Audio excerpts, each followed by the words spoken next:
Assalamualaikum warahmatullahi wabarakatuh. Perkenalkan, saya Syakira Mutmainah dari kelompok 2. Pada kesempatan kali ini, saya akan membahas materi tentang konsep dasar kesulitan belajar.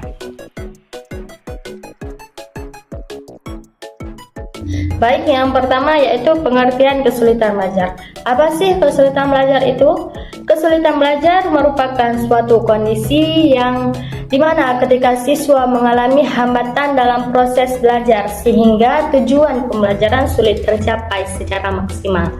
Hambatan ini bisa terlihat dari rendahnya hasil belajar, sulit memahami materi, lambat mengerjakan tugas, kurang fokus, atau tidak mampu mengikuti pembelajaran seperti teman-teman sebayanya. Kesulitan belajar bukan berarti siswa yang bodoh atau malas. Banyak siswa yang sebenarnya memiliki kemampuan yang baik, tetapi ada faktor tertentu yang membuat proses belajarnya terganggu. Oleh karena itu, setiap siswa yang mengalami kesulitan belajar membutuhkan perhatian dan penanganan yang tepat dari orang tua, guru, maupun konselor. Dalam dunia pendidikan, kesulitan belajar sering diartikan sebagai ketidaksesuaian antara kemampuan yang dimiliki siswa dengan hasil belajar yang diperoleh siswa. Misalnya, ada siswa yang sebenarnya cukup pintar saat berbicara, tetapi sulit membaca dan menulis. Kesulitan belajar dapat terjadi pada semua jenjang pendidikan, mulai dari anak-anak sampai remaja. Bahkan saat ini sering terjadi karena banyak faktor seperti penggunaan HP berlebihan, kurangnya motivasi belajar, lingkungan yang tidak mendukung, serta tekanan sosial dan akademik. Selanjutnya yaitu macam-macam kesulitan belajar atau jenis-jenis kesulitan belajar. Kesulitan belajar memiliki beberapa jenis. Setiap jenis memiliki ciri dan hambatan yang berbeda-beda. Yang pertama yaitu kesulitan membaca atau lebih dikenal dengan disleksia. Disleksia adalah gangguan belajar yang membuat siswa sulit membaca, mengenali huruf, mengeja, dan memahami tulisan. Anak atau remaja yang mengalami disleksia biasanya terlihat lambat membaca dibanding teman-temannya. Ciri-ciri disleksia yaitu sulit membedakan huruf yang mirip seperti B dan D, membaca sangat lambat, sering salah mengucapkan kata, sulit memahami isi bacaan, dan tidak percaya diri saat diminta membaca di depan kelas. Kesulitan ini bukan karena kurang pintar, tetapi memang karena otak mengalami hambatan dalam memproses bahasa yang tertulis. Yang kedua yaitu kesulitan menulis atau disgrafia. Disgrafia adalah kesulitan dalam menulis, baik dari bentuk tulisan, susunan kata, maupun kemampuan menuangkan pikiran ke tulisan.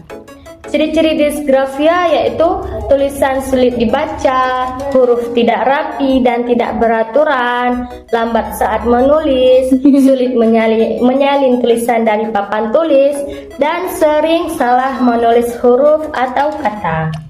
Siswa yang mengalami disgrafia biasanya cepat lelah saat menulis dan lebih nyaman menjawab secara lisan. Dan yang ketiga yaitu kesulitan berhitung atau diskalkulia. Diskalkulia merupakan gangguan belajar yang berhubungan dengan kemampuan matematika atau berhitung. Ciri-ciri diskalkulia yaitu sulit memahami angka, bingung dalam operasi hitung, sulit menghafal perkalian, dan sering salah dalam perhitungan sederhana.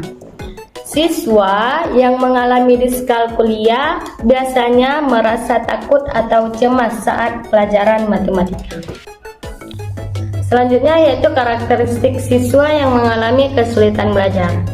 Siswa yang mengalami kesulitan belajar biasanya menunjukkan beberapa karakteristik tertentu, baik dari segi akademik, perilaku, maupun emosional.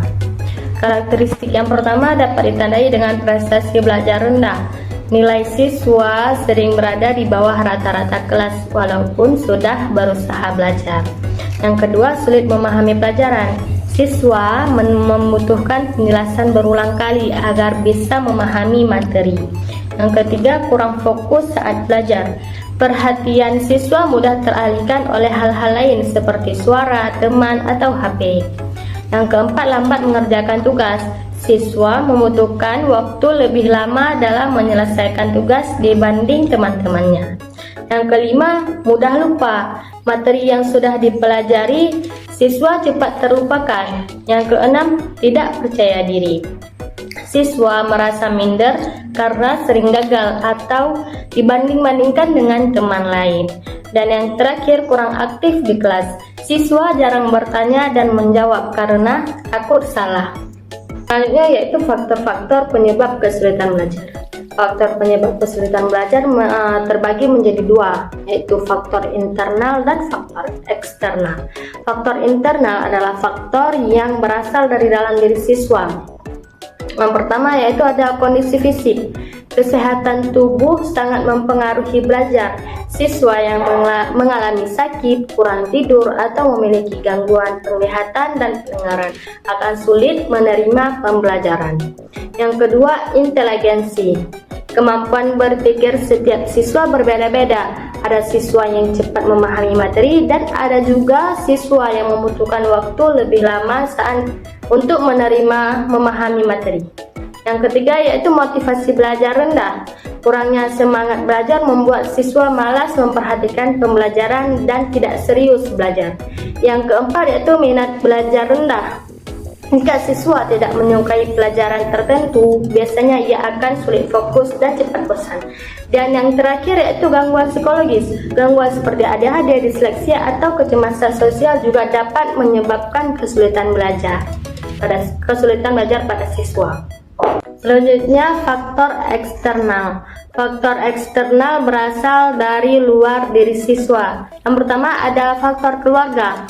Kurangnya perhatian orang tua, kondisi keluarga tidak harmonis, atau tekanan dari keluarga dapat mempengaruhi belajar anak. Yang kedua, faktor sekolah.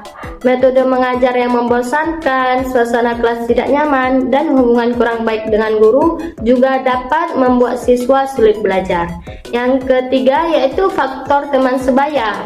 Lingkungan pertemanan sangat mempengaruhi semangat belajar siswa. Teman yang negatif bisa membuat siswa malas belajar.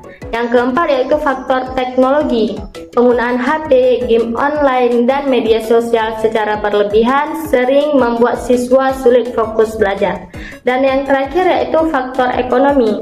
Kondisi ekonomi keluarga yang kurang mampu kadang membuat siswa kekurangan fasilitas belajar dan mengalami tekanan psikologis. Kesimpulannya, kesulitan belajar adalah hambatan yang dialami siswa dalam proses pembelajaran sehingga hasil belajar siswa tidak maksimal. Kesulitan belajar memiliki berbagai macam bentuk seperti disleksia, disgrafia, dan diskalkulia. Setiap siswa yang mengalami kesulitan belajar memiliki karakteristik dan penyebab yang berbeda-beda. Oleh karena itu, diperlukan kerjasama antara guru, orang tua, dan konselor untuk membantu siswa menemukan cara belajar yang tepat agar potensi yang dimiliki dapat berkembang secara optimal.